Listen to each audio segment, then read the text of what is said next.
यात्रा है उसका नाम ही है गरीब संपर्क यात्रा।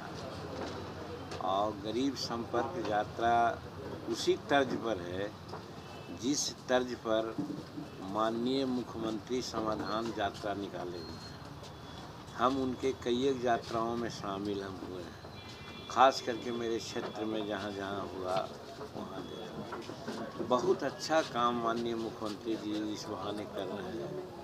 उनके प्रोग्राम मात्र से समूचे जिला में एक कार्य में प्रगति होती है, संवेदनशीलता बढ़ती है। जो जहाँ काम छूटा हुआ है उस काम को पूरा करना चाहते हैं, जिससे गुणवत्ता खराब है उसको गुणवत्ता ठीक करना चाहते हैं। तो इस तरह से एक कार्य की क्रांति हो जाती है। तो ये बहुत अच्छी बात है और इसका लाभ बिहार को मिला। 16 तारीख तक करीब बिहार के 38 जिला में उन्होंने भ्रमण किया, तो इसके लिए माननीय मुख्यमंत्री के प्रति आभार व्यक्त करते हैं। अब रही बात हमारी, हम महसूस किया कि कुछ पदाधिकारियों की गलती के चलते या समय अभाव के चलते वो जन समस्या के जो जानकारी होनी चाहिए वो उनकी जन समस्याओं की जानकारी माननीय मुख्यमंत्री को नहीं दी गई, खास करके गरीबों की। अब गरीब नहीं मिल सका या गरीब को मिलने नहीं दिया गया, ये दोनों बात है। तो उस संबंध में हमने समझा कि इसको सप्लीमेंट करना चाहिए और इसके लिए हम सोचा कि हम यात्रा करें सभी प्रमंडलों में। अब पहले शुरू करें हम लोग पटना गया से, और गया से शुरू किया। जैसे हम लोग देखा कहना चाहते हैं, माननीय मुख्यमंत्री जी हर क्षेत्र में काम किए। आज बिजली का क्षेत्र में तो क्रांति आई है कि साहब 22 घंटा 24 घंटा तक बिजली मिलती है। अब लालटेन क्या नाम लोग भूल गए हैं, और ढिबरी जो दीपक है उसका भी नाम भूल गए हैं। और आज हर तरह से मोबाइल चार्ज कराना हो, टीवी देखना हो, टैब चलाना हो, सब काम, खेती करना हो, सब काम हो रहा है बिजली से। दूसरी क्रांति जो उन्होंने कर की है वो है सड़क की।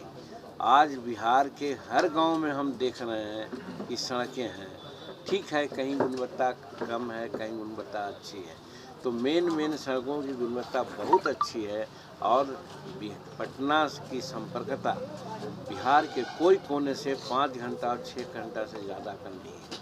नहीं तो हम 1980 से विधायक हैं, 12-12 घंटा हम लोग जाते थे, एक दिन में जाते थे, एक दिन में आते थे और एक दिन में काम करते थे, 3 दिन लगता था।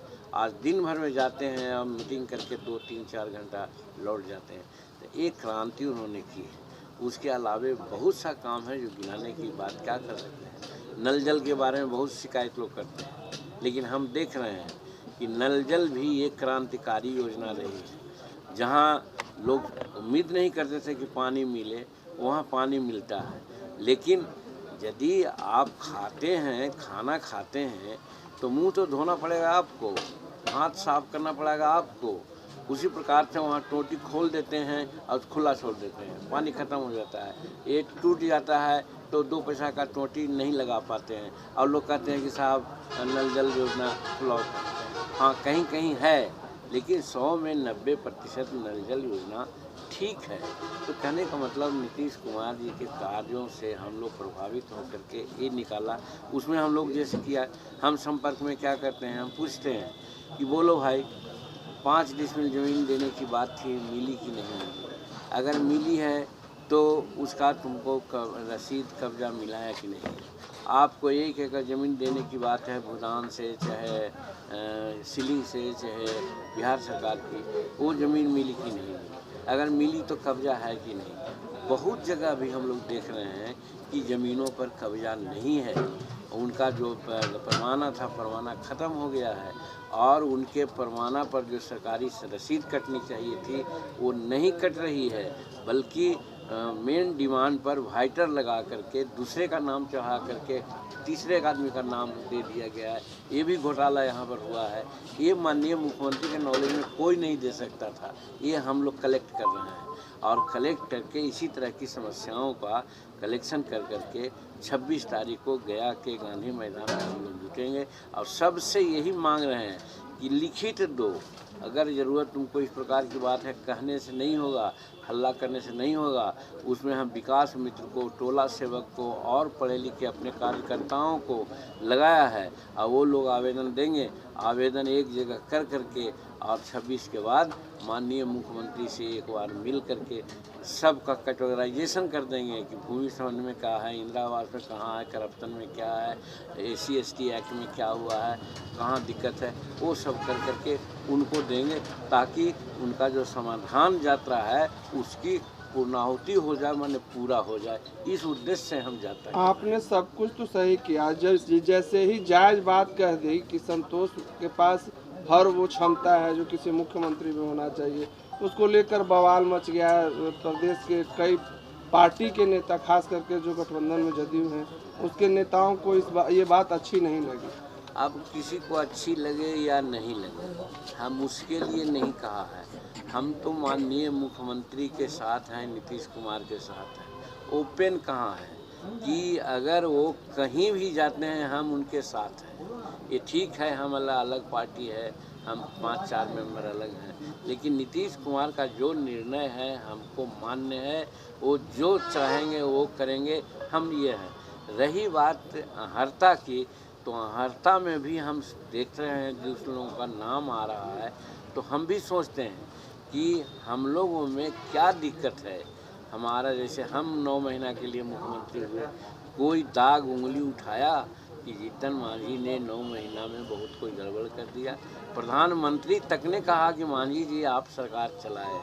मर गए अनंत प्रसाद जी जो पार्लियामेंट्री अफेयर्स मिनिस्टर होते थे, उन्होंने स्पष्ट कहा था कि हम कई एक मुख्यमंत्री को देखा, लेकिन जीतन मांझी जितना शॉर्ट समय में अच्छा काम किए बिहार में बहुत कम करते हैं। मेरा कहने का मतलब है कि हम संतोष को इसीलिए आगे कर रहे हैं कि संतोष पढ़ा लिखा नौजवान है और हर तरह से इस्टेब्लिश्ड है। वो नहीं है कि कोई कहेगा कि कोई कमीशन देगा तो काम करेगा, कोई कहेगा कि हमको लाखपति बनाना है वो करेगा। वो ऑलरेडी डिग्रीधारी है, ऑलरेडी प्रोफेसर है, ऑलरेडी अभी MLC है। जीतन मांझी 42 वर्ष में कितना संपत्ति अर्जित किया है आप लोग सब देख सकते हैं। हम खुला चैलेंज करते हैं कि हमारी संपत्ति का भी कोई जांच करना चाहे तो जांच कर ले। न हमको ठेकेदारी है, न पट्टेदारी है, न गैस एजेंसी है, न कुछ और कुछ है। सिर्फ और सिर्फ विधायकी और विधायक के पैसा पर डिपेंड कर रहे हैं। हमारा कहना है कि संतोष कुमार को भी यही सीख हम देते हैं कि बेटा संपत्ति, इज्जत बड़ी चीज़ है, संपत्ति कुछ नहीं है। संपत्ति जो आया है ले करके वो नहीं जाएगा, वो क्षणिक चीज़ है, उसके पीछे मत रहना। आज जिस प्रकार से जीतन मांझी गरीब होते हुए भी आज गांव-गांव में जाते हैं, दूसरे राज्य में जाते हैं, सब कोई कहता है जीतन मांझी अगर 6 महीना और आप रहते तो बड़ी अच्छी स्थिति हो जाती बिहार की। तो ये मेरे लिए बहुत बड़ी बात है। यही चीज़ उसको समझाते हैं कि जो काम मिला है उसको तुम करना, संपत्ति के पीछे मत जाना। और आज जो काम वो कर रहा है इसी तर्ज पर कर रहा है कि आज प्रोफेसर है, न भी MLA रहेगा तो मिनिस्टर रहेगा तो क्या दिक्कत है, वो तो प्रोफेसर है और इससे ज़्यादा पैसा मिलेगा उसको वहाँ। लेकिन जहाँ तक सिद्ध करने की बात है, बहुत लोग कहते हैं कि शेड्यूल कास्ट के पदाधिकारी और शेड्यूल कास्ट के अफसर और शेड्यूल कास्ट के मिनिस्टर जो होते हैं वो सो होते हैं। तो जीतन मांझी ने जिस प्रकार से दिखलाया, हम कहते हैं चैलेंज करते हैं कि हमारा बेटा संतोष कुमार सुमन अगर मुख्यमंत्री पद को मिलेगा तो कोई भी अभी जितने नाम आ रहे हैं मुख्यमंत्री का उससे बेटर साबित करेगा। इसीलिए हम उसका नाम लेते हैं। लेकिन बात तो सर तेजस्वी यादव को मुख्यमंत्री बनाने की हो रही है। अब वो तो माननीय मुख्यमंत्री जिसको चाहेंगे हम लोग उसका समर्थन करेंगे, इसमें कहाँ को दो रहा है, पहले ही कर दिया। वो किसको कहेंगे नीतीश कुमार जी, हम नीतीश कुमार जी के साथ हैं। हम लोग शेड्यूल कास्ट बेईमान नहीं होता है, शेड्यूल कास्ट ईमानदार होता है। एक बार उन्होंने मुख्यमंत्री पद पर हमको बैठा दिया, ये कोई मामूली बात नहीं किया है, मामूली विश्वास हम पर नहीं किया। ठीक है, 5 गो को कहने पर उनको कार भर दिया तो हमको हटा भी दिए, महसूस करते हैं वो। लेकिन हो सकता है हमें भी कुछ गलतियां हो, लेकिन विश्वास तो उन्होंने किया। आज जो कुछ भी हम हैं, आज हम घूम रहे हैं तो एक से चीफ मिनिस्टर की सारी सुविधा हमको मिल रही है, हम जा रहे हैं। एक कोई दूसरा का था हिम्मत का, वो नीतीश कुमार ने किया है। इसलिए नीतीश कुमार अब हमको गाली भी देंगे, आज कहीं धक्का भी देंगे और धक्का दिए वो हमारे पास 2 मंत्रालय था, एक मंत्रालय छीन लिए, हम सी शब्द बोले। हमने कहा आपसे हम मांगे नहीं थे, आपने दिया, ले लिया अपना सुविधा बस, इसमें हमको कहना क्या? कहने का मतलब वो जिसको जो कहेंगे नीतीश कुमार उसके प्रति हम वफादारी की बात करते हैं और हमारा कुछ नहीं है। और ये भी कहते हैं अगर वो कहेंगे कि नहीं संतोषे होवे एवं वस्तु कोई बड़ी बात नहीं है।